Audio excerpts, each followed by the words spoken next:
Assalamualaikum warahmatullahi wabarakatuh. Sebelum memulai materi, saya akan memperkenalkan diri terlebih dahulu. Nama saya Sila Anggi Amalia dengan NIM 202012144 dari Prodi Akuntansi Fakultas Ekonomi dan Bisnis. Pada kesempatan kali ini, saya akan menjelaskan materi mengenai komunikasi lisan, yang dimana subbab ini salah satu bab dari mata kuliah komunikasi bisnis yang akan saya jelaskan pada video berikut ini. Komunikasi lisan adalah bentuk komunikasi dengan cara mengucapkan kata-kata secara lisan dan langsung kepada lawan bicara. Menyimak atau mendengarkan dan berbicara merupakan ragam dari komunikasi lisan. Dalam praktik komunikasi, keduanya muncul secara bersamaan. Di situ ada orang yang berperan sebagai pembicara dan ada pula yang bertindak sebagai penyimak. Dalam komunikasi, berhadapan dan dialogis masing-masing dapat berperan ganda sekaligus, yakni sebagai pembicara dan penyimak. Menyimak adalah keterampilan berkomunikasi yang pertama kali diperoleh dan dikuasai. Keterampilan itu memberikan dasar untuk memahami keterampilan berkomunikasi lainnya. Berbicara adalah penyampaian pesan yang dilakukan secara lisan. Berbeda dengan menyimak, kegiatan komunikasi ini dapat diamati dan diketahui melalui perilaku serta bunyi-bunyi ujaran yang dihasilkan pembicara.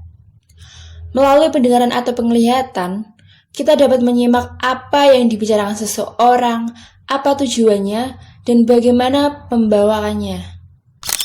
Selanjutnya ada fakta dalam komunikasi lisan antar manusia. Fakta yang pertama yaitu komunikasi lisan itu merupakan keterampilan berkomunikasi yang paling pertama kali dipelajari manusia. Fakta yang kedua yaitu ada komunikasi lisan merupakan era paling awal komunikasi antar manusia setelah era isyarat dan lambang.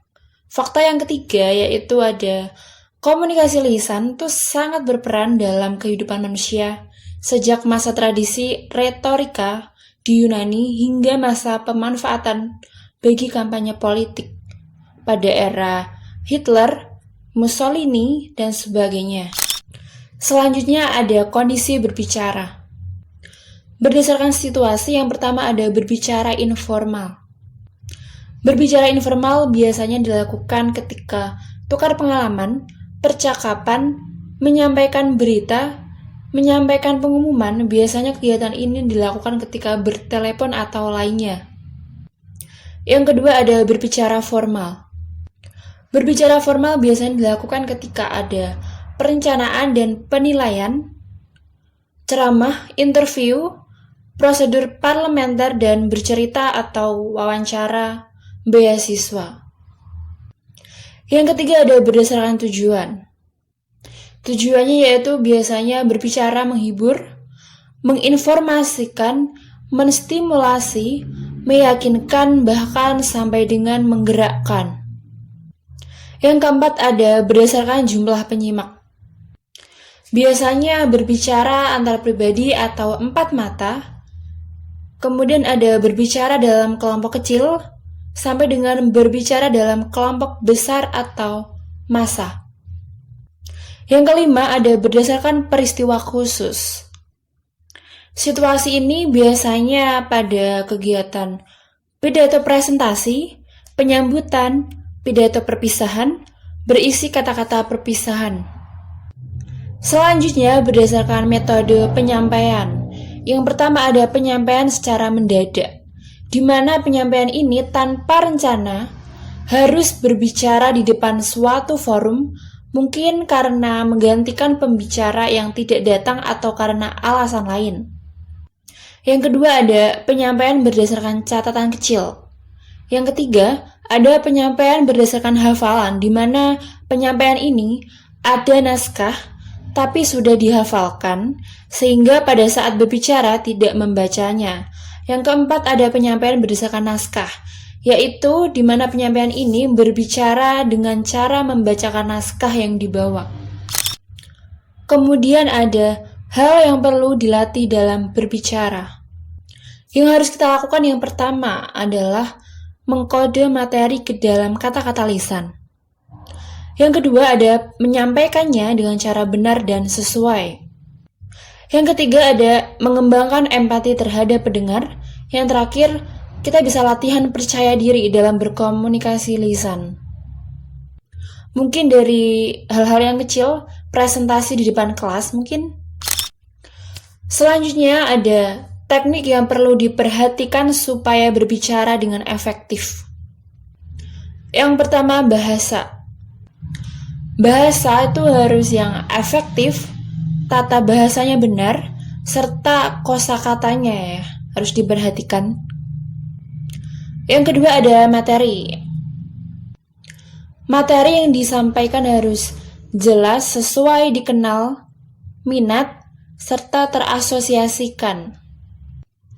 Terasosiasikan di sini yaitu pembentukan hubungan atau pertalian antar gagasan, ingatan, atau kegiatan yang melibatkan seluruh panca indera pada suatu perkumpulan atau organisasi orang yang memiliki kepentingan yang sama.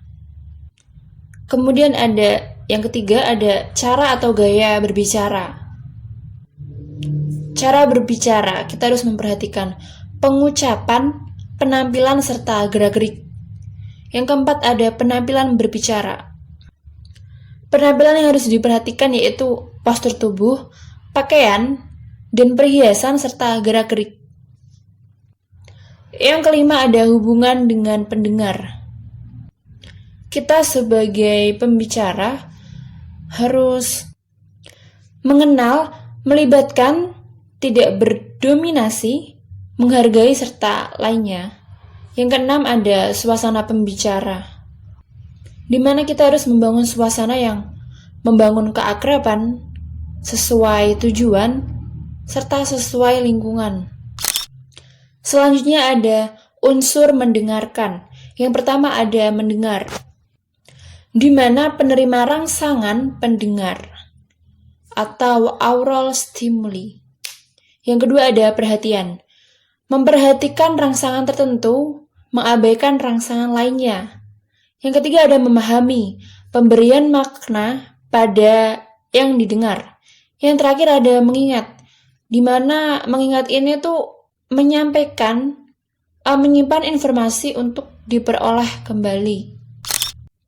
Kemudian ada jenis-jenis mendengarkan. Yang pertama ada mendengarkan yang menyenangkan.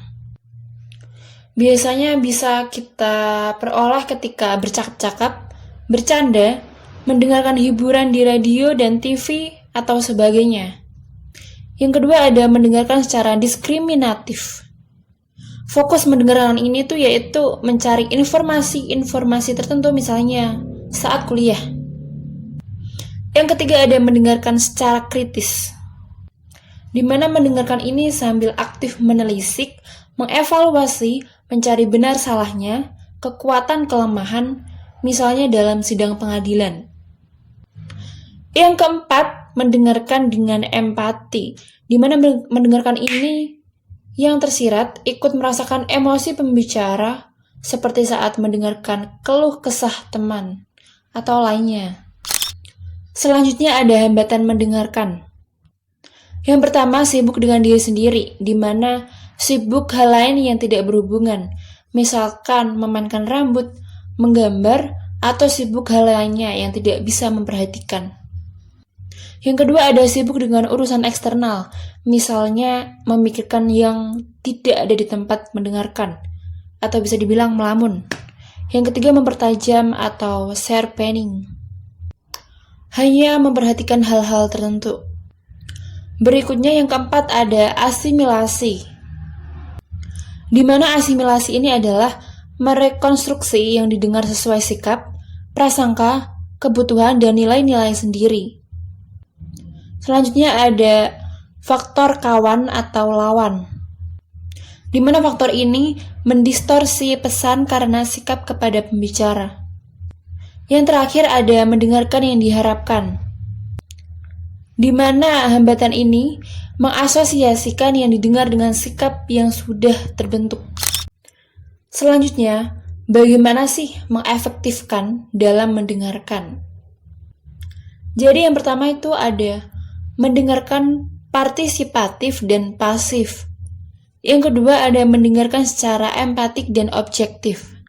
Yang ketiga ada mendengarkan tanpa menilai dan mendengarkan secara kritis. Yang terakhir ada mendengarkan secara dangkal dan secara dalam. Cukup sekian penjelasan materi komunikasi lisan yang dapat saya sampaikan. Kurang lebihnya saya mohon maaf. Terima kasih. Wassalamualaikum warahmatullahi wabarakatuh.